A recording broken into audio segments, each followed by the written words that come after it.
Hello, আসসালামু আলাইকুম। এই পর্যায়ে আমরা দেখব গুগল শিটসে আমরা কিভাবে কারেন্ট ডেট দেখাতে পারি। ওকে, সো কারেন্ট ডেট দেখানোর জন্য আমাদের যেই ফাংশনটা ইউজ করতে হবে সেই ফাংশনটা হলো ইজ ইকুয়াল টু, আমি ইজ ইকুয়াল টু দিব, তারপর টু ডে দিব, today. Okay, today current date as a date value. Okay, today, ঠিক আছে।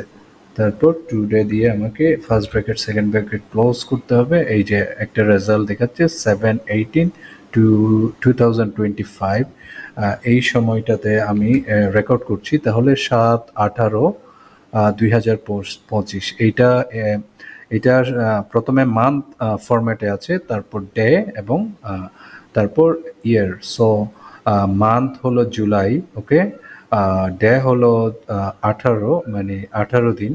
ওকে, তারপর 2025 সাল। আশা করছি বুঝতে পেরেছেন কিভাবে আপনি গুগল শিটে একটা ডেট, কারেন্ট ডেট রিটার্ন করতে পারেন।